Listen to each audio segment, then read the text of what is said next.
What does history look like? What does literature look like?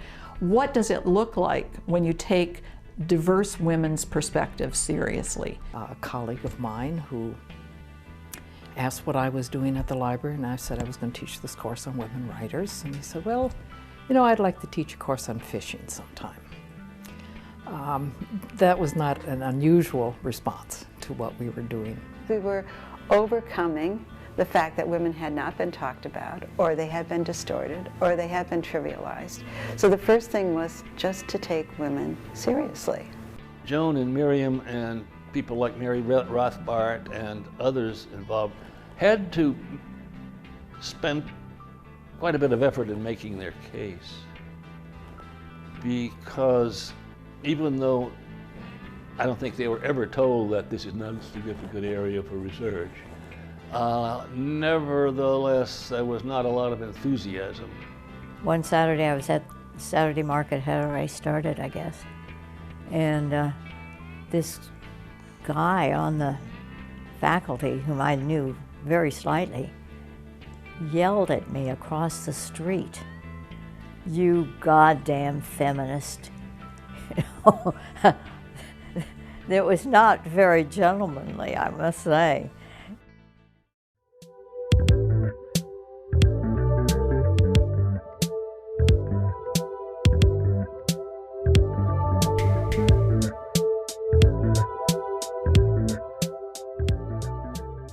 Feminist education is a process deeply rooted in the women's movement because feminist aims include the elimination of oppression and discrimination on the basis of sex, race, age, class, religion, ethnicity, and sexual orientation, as well as other barriers to human liberation inherent to the structure of our society. Because feminist education is not only the pursuit of knowledge about women, but also the development of knowledge for women, a force which furthers the realization of feminist aims. Feminists had very vigorous debates in the late 1960s and early 1970s about what women's equality would look like, as well as what kinds of policies, what sorts of changes would move women from here to there. And there were, frankly, lots of disagreements about what women's equality would mean. In the late 60s, there was a great deal of activity going on in the campus, but I think it had more to do with peace and peace marches in the late 60s, and then it was the early 70s that at least I became more aware of feminism. A huge change had taken place in the 10 years between, say, 63 and 73. Many more women on the campus, a different kind of woman, much more self-confident woman. And let me give you an example of that. In the early 60s, I said I found teaching sort of difficult and not all that much fun. And the response was, well, you don't have to. Why don't you quit? In the 70s, I said teaching is still not all that much fun to me, or it's stressful. They said, of course it's stressful. Let us help you. We'll be a support group. So I joined a group of graduate students and some faculty who were talking about teaching and strategies about teaching. And the whole idea was, well, yes, it's hard, but you can do it, which of course is what we've been telling men for years. But women had that option of dropping out, and it was much nicer to have the feeling that you had a group that was behind you. One conference I went to, a speaker noted that the women's movement in the 20s died down. I mean, it's like every 30, 40 years the women's movement has to arise again. The next generation says, oh, everything's taken care of, and then the other generation comes along and says, no, it isn't, and they start another movement. But she said this one is going to be different because, and this was a group of academics, a huge room of academic women, because we write, is what she said. And I think that's what happened to solidify feminist and gender studies within the university, while at the same time women's rights were being battered around, I should say, by the society at large, we never lost some of that energy. Mellow Marie, she's not the same as she used to be. There's been a change in her personality, oh can't you see? Whatever happened to Mellow Marie? Mellow Marie, she's not afraid now to stand up and fight for the things which she thinks are right. And if you disagree, at least you know that she's being free enough to say how she feels and tell the whole world about her hopes and ideals, coming out from behind that sweet mask of smiles and tears. I was really ready for the women's movement, as I was not happy being a sociologist or in this department, but I didn't know exactly why. Of course, as soon as the women's movement got going, it was clear why. I had been living in a practically totally male world. I was the first woman they'd ever hired as a regular faculty member in this department. I was the second woman to get a PhD from this department. And it was a very alienating environment. It really wasn't a very pleasant or rewarding thing for me at the time, because there were no women graduate students. There had been a few. The time I was teaching, there were none. There were no other women on the faculty, on the sociology faculty, very few women in the university in general. And so you felt like something of a sore thumb, a peculiar person who was doing something strange. And though people would say, isn't it nice you're teaching, you never felt that this was a normal thing for somebody to be doing. At the time also, because there was a women's movement which was nationwide, but it was just starting, and we were all, a lot of us about the same age, and many of us out of graduate school. I think one of the ways to understand the rise of women's studies, the rise of ethnic studies, the rise of women's history, is that the population of graduate schools had changed because of the national effort to create more teachers. The period in which women's studies comes to be is the period when higher education is really becoming a democratic institution in this country for the first time in American history. And women in the academy, both students and faculty and staff as well, I'm sure, thought of the university as both a resource for them, a place where they could gather the knowledge they needed in order to promote their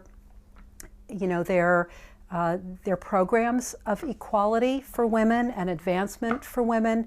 But also the universities were places where men had a kind of lock on knowledge, and where knowledge was seen as a male department, and so on. So that tension between the university as a symbol of patriarchy or sexism, whatever term you wanted to use, and the university as a resource for promoting feminist goals, including the production of knowledge about women, was really, I think, at the heart of launching women's studies as a project in the late 1960s and early 1970s.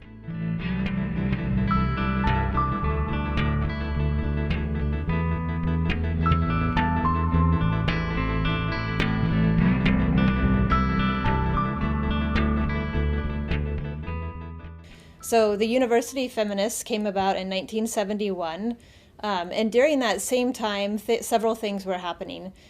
Joan Acker and several professors and students were authoring a report called The Status of Women at the University of Oregon, and they found several things: that women were receiving tenure track positions at a lower rate than men, that their pay was less than men, and that they were experiencing sexual discrimination in the job workplace at around 43%. And then the University Feminists were founded, and they took on a really strong stance around activism, trying to address several different things. So in the next 5 years, they talked a lot about content, editing course content material to see if there was a gender bias in the textbook and the classes that were being offered. They argued and fought for gynecological services to be available here on campus for women. They argued for more feminist courses to be offered on campus. And many of these different things that they were fighting for actually came to fruition in that short amount of time, which is pretty exciting. We had always had, at least from the time I arrived in 1957, a substantial cohort of female graduate students. Usually not the majority, but you know, more than just a token here and there. Most of them did not go on to get, you know, big jobs though. The job market was very good in the 60s, but the ones who got the jobs, if I remember correctly, good jobs were the men, and the women tended to drop out disproportionately, maybe because they could see, you know, finally the slimness of the job situation. Maybe at a woman's college or a minor college or something like that, they could be hired. When we heard about affirmative action, you know, the idea of affirmative action and affirmative action plans, this was before they became an official policy of the U.S. government for institutions that got a lot of government money, federal money. We thought it would be a very good idea for the University of Oregon to be a leader and establish an affirmative action plan. This must have been 71, 72. So we made appointments and talked with some top people, but the whole thing got absolutely negative votes. And we had to be prodded, you know, by the affirmative action policy. But it was turned out, in our department at least, to be a fairly easily accomplished prodding job, because we were mostly, you know, tolerant, liberal-minded people, even though we had been kind of blind to the whole feminist concerns until they were pointed out to us, you know. But then we got sort of easily convinced. First, we spent a lot of time proving that women were discriminated against. You couldn't just say it, because that would show you were biased. You know, people would say that, you're biased if you think women are discriminated against. So you had to prove it. Then things became much more theoretical, and I would say sometimes sort of obscure. There was the question of legitimacy. Was this a legitimate area to study? And I think there were lots of men who, on the faculty at the University of Oregon, who didn't think it was legitimate.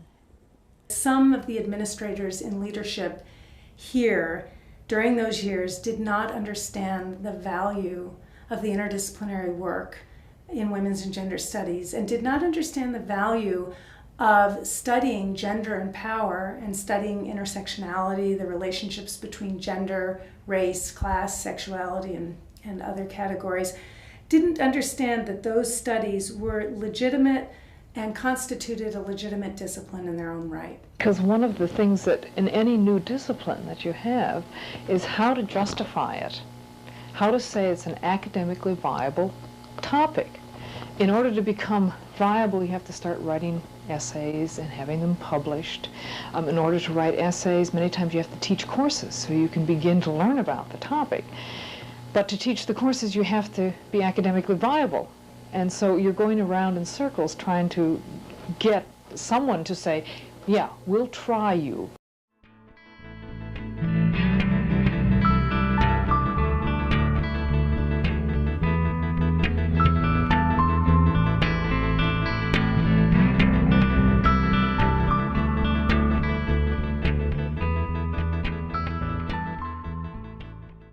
There were really, really pitched struggles during the 1970s within the women's studies scholarly world around two things in particular: sexualities and race class. I would say as the decade wore on and into the 80s, the sort of global issues became more also part of that. Where's the center of the field going to be?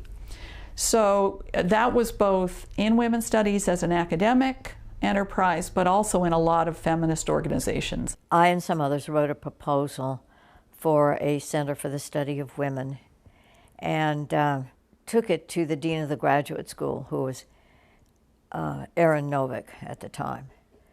Aaron sent out a memo to all department heads in the college asking them if they would support this kind of a center, because our idea was it should be interdisciplinary.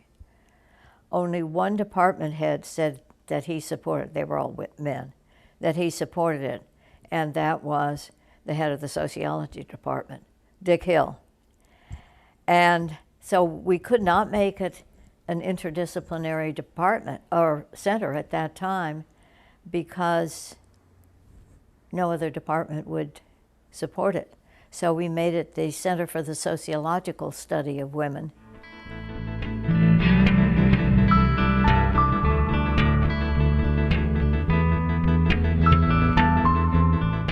Our office was on the basement of PLC. Those who know the University of Oregon will know PLC, that big ugly building. And there was women's studies, there was ethnic studies, there was environmental studies. You could tell by the colors, lavender, orange, and black, and the ferns of environmental studies. I used to walk down the hall and say to myself, this is the floor of ephemeral studies. I didn't think any of them would survive. The Center for the Sociological Study of Women was established in 1973. That's also kind of the point in time at which University librarian Edward Kemp first contacted William Harris for the Jane Grant papers and finding out if the university could acquire those papers. Harris was very, very interested in what was happening on campus. Did we have a women's center? Did we have a women's studies program? And Kemp offered the information that we had a very small women's research center that was just started and that this was moving forward. And Harris at that point was very interested in bringing his funding to the university. He clearly wanted this money settled in honor of his wife. And he had offered it to Harvard. They wanted the money, but they didn't want to do the topic. So we end up with it, this little place in the West that nobody had heard of. He was dedicated to her and dedicated to doing what she wanted to do. She was the one who wanted to give the money for research on women.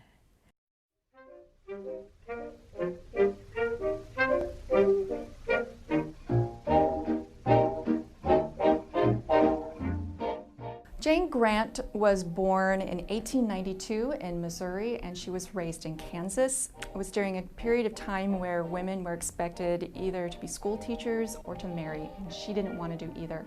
At the age of 17, shortly after she graduated from high school, Jane moved to New York to study voice. She stayed in New York for several years, earning a living on stage as a singer and performer. But it was very difficult to make ends meet as a single woman in New York in the early 20th century. So she decided to take a business course and to support herself through being a stenographer at various places. When Grant was hired as a stenographer at the New York Times in 1914, she was told there would never be any advancement for a woman at the paper. But she was also in the company of newspapermen and the intelligentsia of New York City, was getting introduced to society circles and realized she really wanted to be a part of that and really needed to learn. So she asked for help. She asked other journalists to teach her how to write stories. And she volunteered her time at the newspaper, writing stories, laying out columns, basically making a nuisance of herself until her editor realized he could get a bunch of free labor out of her and started assigning her stories. That's how she became a journalist. During the First World War, she was a performer with the YMCA Entertainment Bureau in Paris, where she met her first husband, Harold Ross. Ross, who was an editor with the Stars and Stripes. It was a newspaper for the Army at the time. Ross fell instantly in love with her at a poker game, and he ardently wooed her in Paris and in New York City. Jane Grant and Harold Ross were married in 1920. And it's an interesting story because on the day of their wedding, when a witness first called Jane Grant Mrs. Ross, she was shocked. She didn't realize that her own name could be taken away from her so easily. Ross also said, "I don't think I like that. I think you should be Grant." And she said, "Yes, I agree, I should be Grant." So they stayed that way, Ross and Grant, throughout their marriage. Later on, she was the co-founder of The New Yorker with her husband, Harold Ross. She was instrumental in the establishment of The New Yorker because of her society connections. She was the one to actually fundraise and get the money for The New Yorker in terms of its launch, and she was also extremely active in its circulation.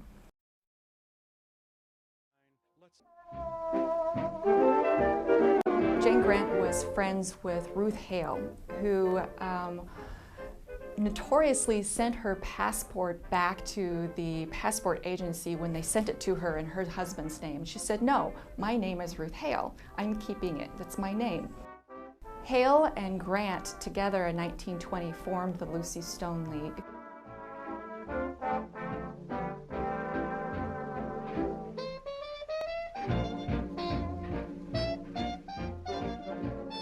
Lucy Stone was the first woman in the 1800s to deliberately keep her name after marriage as a suffragist.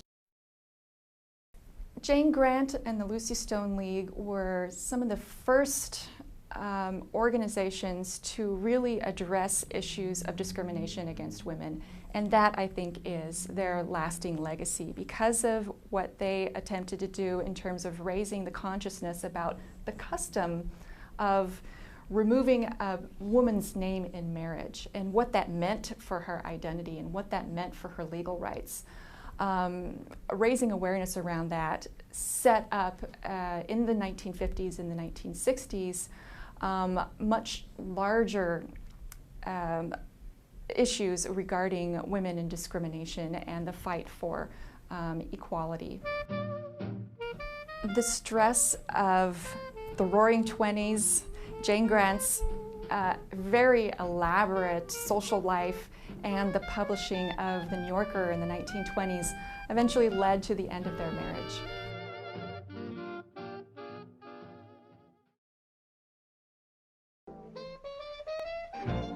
In the 1930s, Jane Grant went on a world expedition, and when she returned, she met William Harris at a cocktail party, and he fell instantly in love.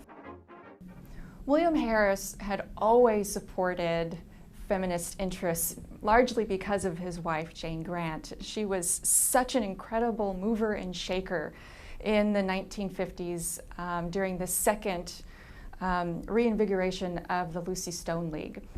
During that period, as president of the Lucy Stone League, she was a prolific letter writer and contacted many government organizations and worked on women's rights issues through the 1950s and the 1960s. Harris was a strong supporter of women and research on women and was key in ensuring that Jane Grant's wishes to establish a center for the study of women was followed through after her death in 1972.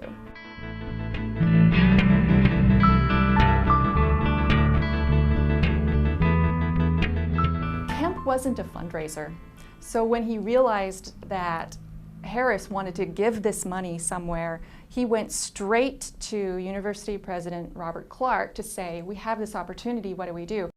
Bob Clark took a fundraising trip to New York, and he talked to Harris also, and Harris indicated that he was interested.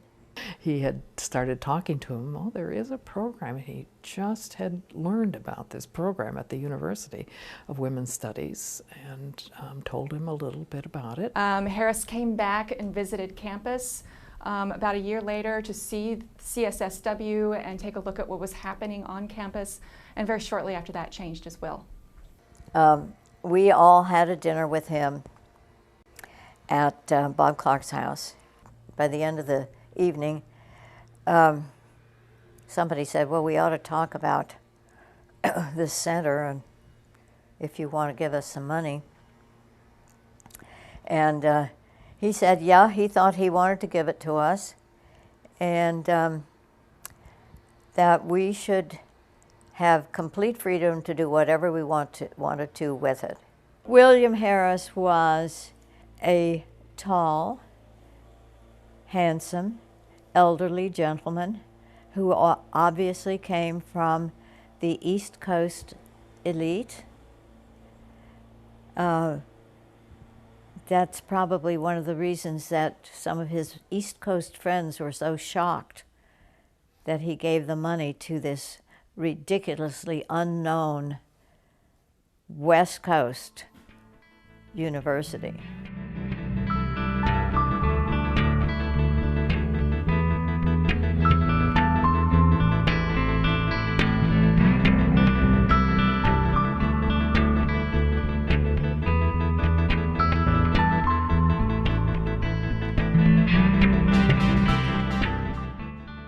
Once the money came, someone described it as the Coke bottle falling from the sky. People began to argue about what should happen with the money and what shape the center should take. What we didn't want in the beginning, we wanted to use it for research. That's what the money was intended for. So how do you prop up a program like Women's Studies with the research money? And we wanted the university to take responsibility for that. They thought we would just jump in, take over, and all the money would go to women's studies and a few grants would be given. And we resisted that a lot. So we kept it separate. That doesn't mean that the people who were involved in teaching women's studies were not also involved in the center.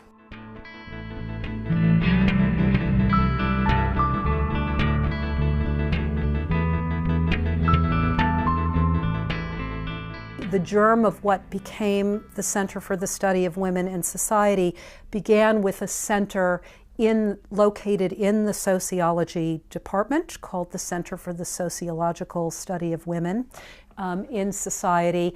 And like so many projects at the time that connected the second wave of feminism outside of the academy to what was going on inside of the academy, these women made their own relationship to the university the first subject of their research. One of the reasons why I wanted to move in the direction of center-identified research was that I think while there was respect for CSWS as an entity, I don't think there was full appreciation nor the full potential of it being seen as an actual research center. It was kind of like people would constantly get women's studies, the center, and the women's center mixed up.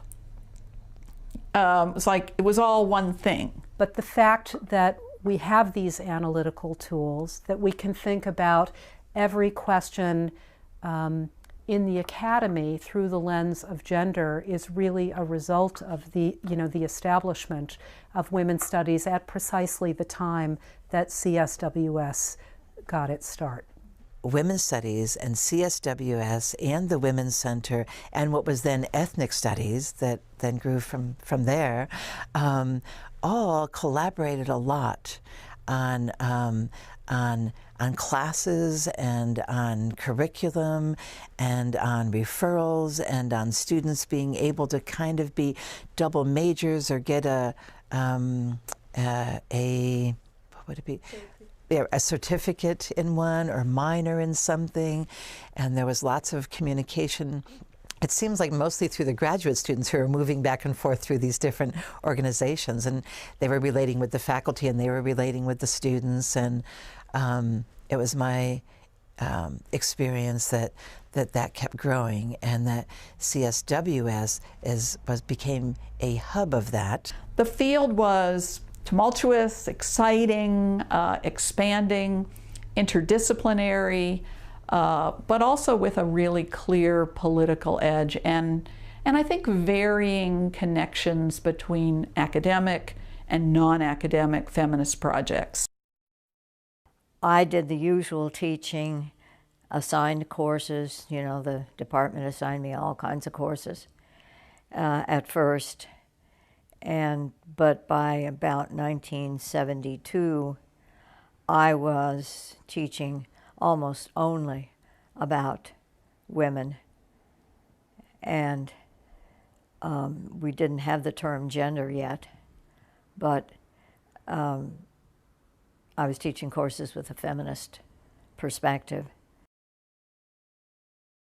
The classroom was very different than it is now. And one of the remarks that I make about women's history or women's studies in general is that when I started out, I was using those things from 1920. I was in the 396s of the Dewey Decimal System, where women were classified among customs and costumes. The atmosphere in the classroom was different, and we had this ethic that students could teach you just as you taught them. And I think in the early years of women's studies that was really true, because everyone was sharing their experiences. Are we ghouls? Children of horror? The joke? Don't tell nobody. Don't tell a soul. Are we animals? Have we gone crazy?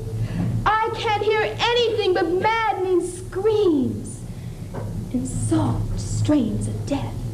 I had classrooms where I had mothers and daughters. I had classrooms where I had women whose husbands had just divorced them in the 19th year of marriage, so they wouldn't get the Social Security. So there was a lot for people to learn from each other. There are people who had worked, people who hadn't worked, and I created this curriculum where there were undergraduate facilitators, and I met with them every week. So there was a lot of participation that was going on. There was a program through the EMU, through the university, that was called the Search Program, and undergraduate students could teach classes for credit through this program.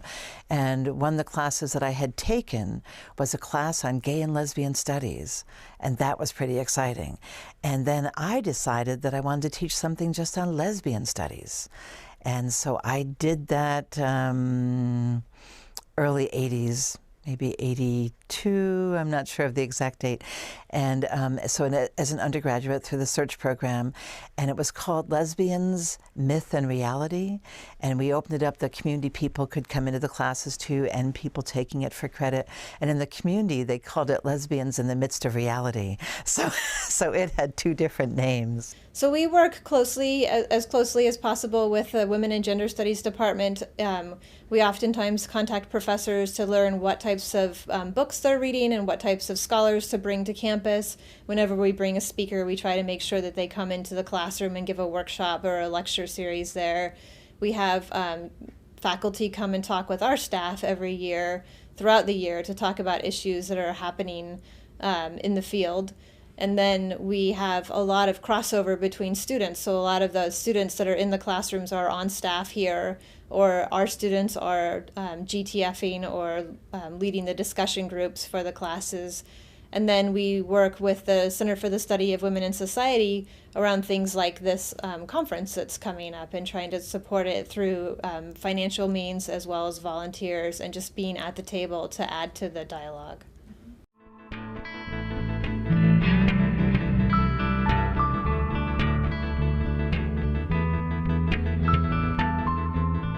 We'd been in existence at that time since '73, so it wasn't new. It was 18 years old or so. But I don't think the center had garnered certainly the economic, fiscal support of the institution. And I think there were still people that thought, why do they have all this money? And by the way, all this money was not that much money, but it was more money than a lot of other places had. But it was so exciting when the money came in that just elaborated everything that could be done. I mean, all the people that got hired, all the visiting professors, all the ways that women's studies changed, and everything that was influenced by that. That was a big transition. We came up with this idea of research interest groups, RIGs. There are RIGs all over campus now, but it was our moniker. It was our idea. It wasn't, again, did not go unchallenged. People in the humanities in particular were like, we don't do that, you know. And it turned out that they ended up doing some of the most exciting collaborative research.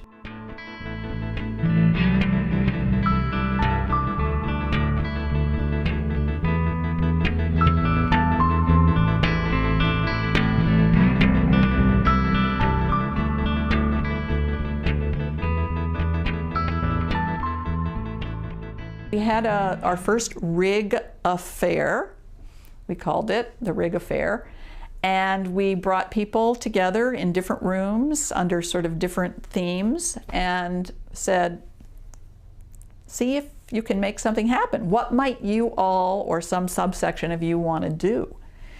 And you know, I should have reviewed this, but numbers of RIGs emerged out of that process, and then numbers of RIGs emerged over time. But the concept of a research interest group that really brought people together to think, to do work together, to collaborate, to plan events under the auspices of a RIG was something that happened, I think, early in the 90s.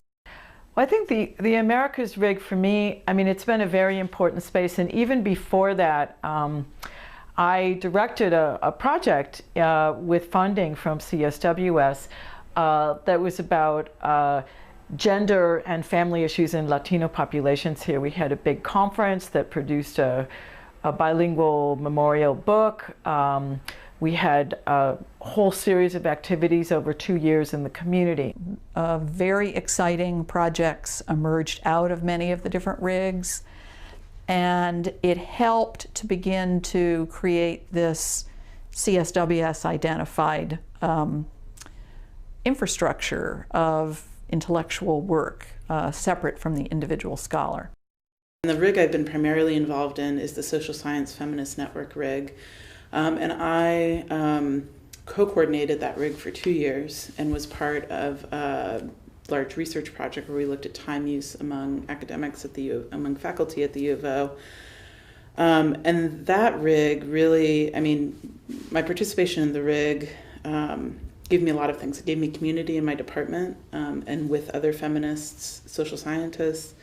It gave me experience in managing a research project. And then as part of that research project, we put on a symposium, so I got experience, you know, doing inviting a national speaker and you know, putting that whole thing together. And then we also went on to produce other kinds of projects. I have a book that's being published this fall by Duke University Press called We Are the Face of Oaxaca, Testimony and Social Movements, with a website that goes with it that's very much related to the Americas group in that experience. We have films that were made. Gabriela Martinez made a film. I have another website that also was about the social movement.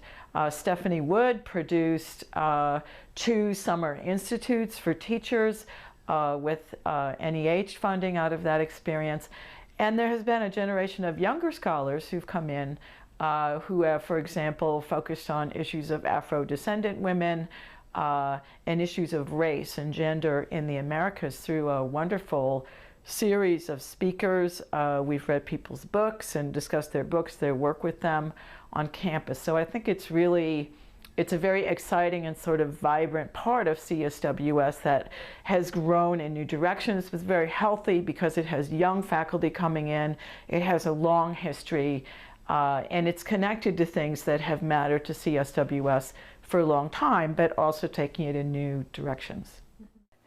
Also, of course, it made it possible to help other women scholars and to bring them together. I think that's the major thing that the center did, is to continually, or once they got over the hump of what it was going to be like, to continually bring women together, and men together too.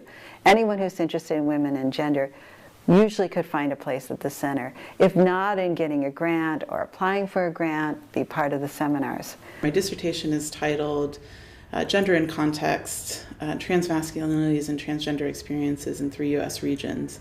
So what I'm looking at is I'm investigating the lives of female-to-male transgender people in 3 U.S. regions, looking at California, the U.S. South, and the Midwest. My research, it's seen as interesting to other people, but it's not seen as something that's central to, it's, really central to the major questions of sociology. And therefore, I don't especially initially, wasn't getting the kind of funding or kind of support for that research. And so CSWS has given me that absolutely necessary funding to go and do those trips, to collect those interviews and the time to write. When I came to the University of Oregon, I had not considered issues of gender, but as I started working through my dissertation, going through to some colloquiums and symposiums hosted by the Center for Studies for Women, it became more important and significant to actually question issues of gender, issues of race and ethnicity within my work.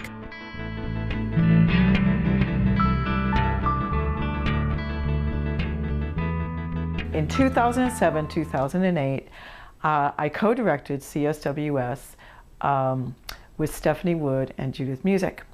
And one of my big tasks that year was to run a search committee to produce a new director of CSWS. It was very exciting to be able to do an outside search to, look for a top-notch scholar who was going to be able to bring something different to the center, kind of build on what we did, but add to that profile.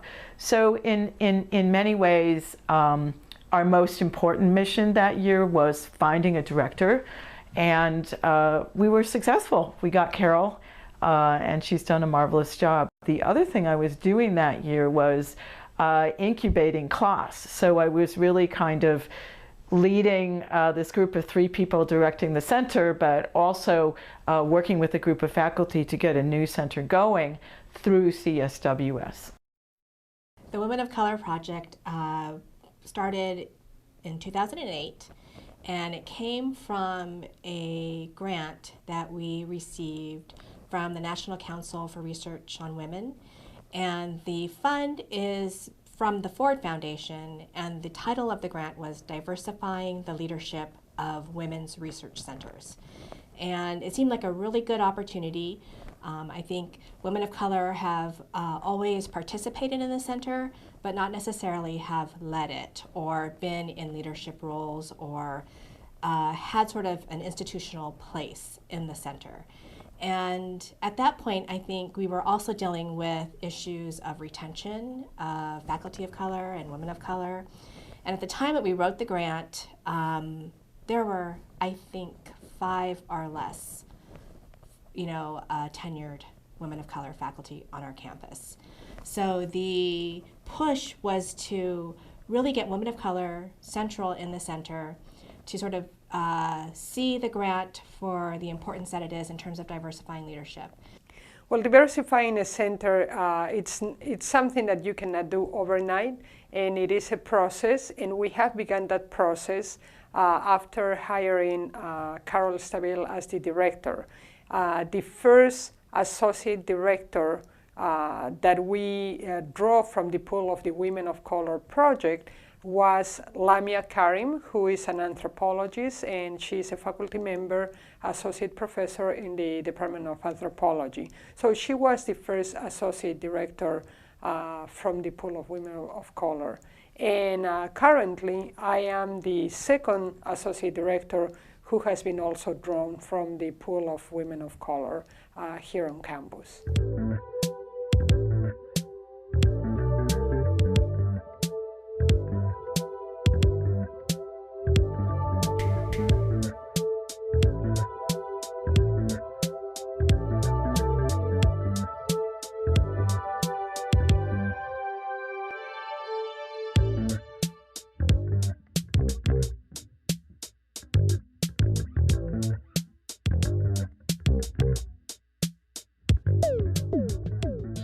right at the moment, CSWS is doing amazing stuff with technology and new media and the work around science fiction and speculative fiction in relation to the 40th anniversary I find very exciting. I've taught courses on science fiction, so I think that's a great direction that it's been taking. I think that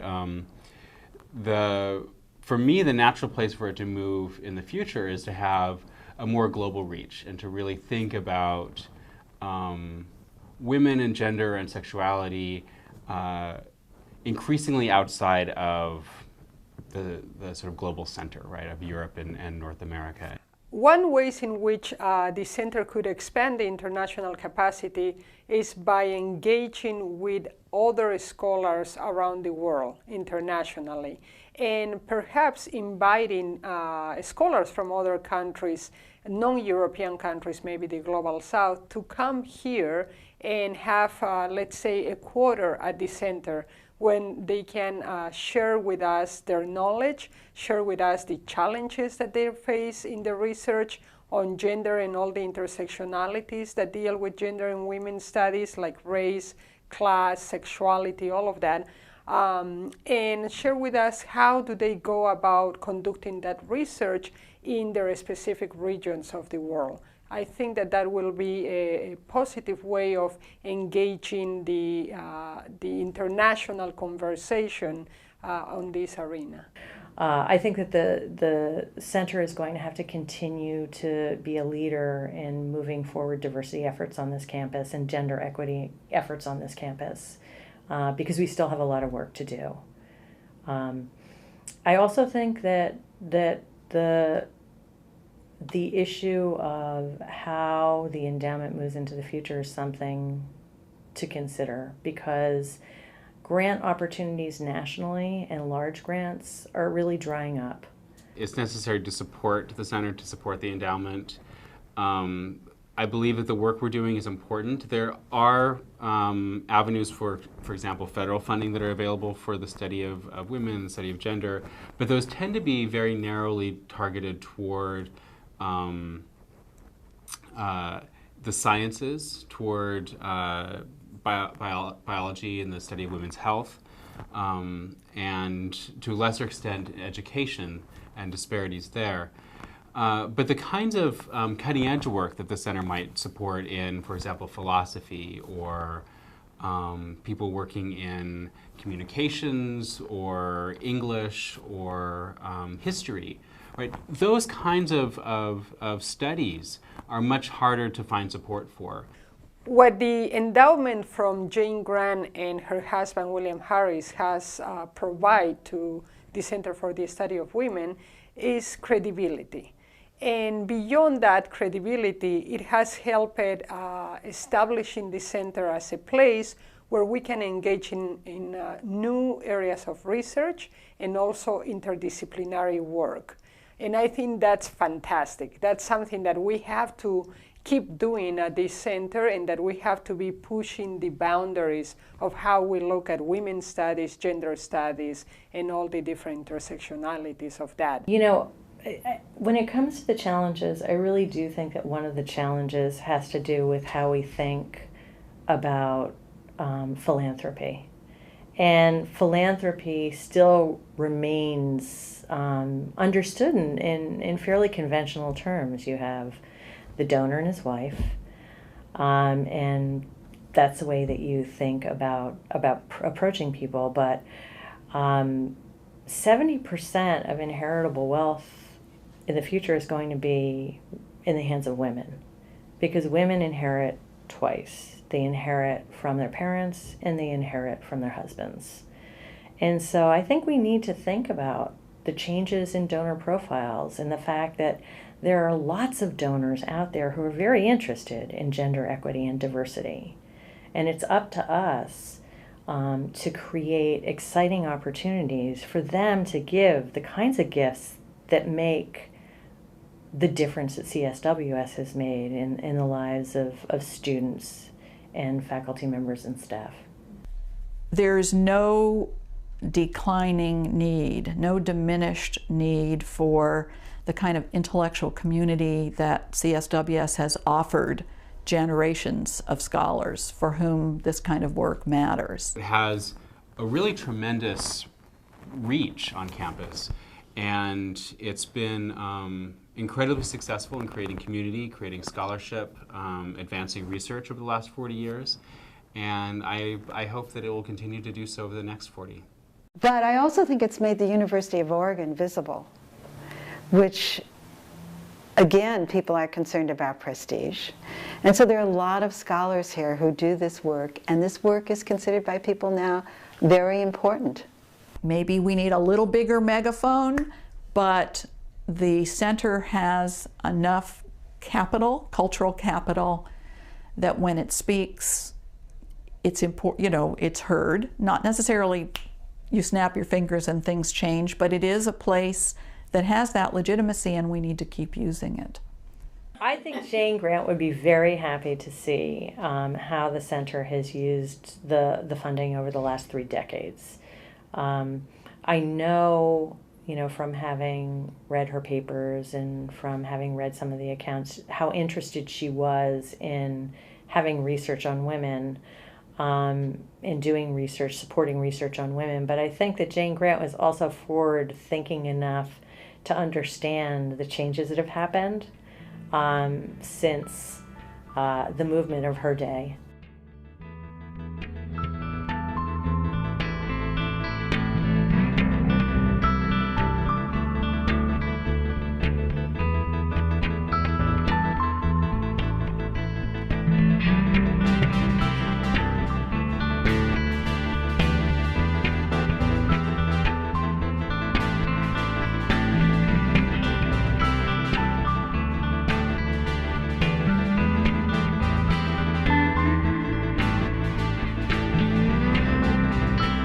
I cannot wait for the 80th anniversary.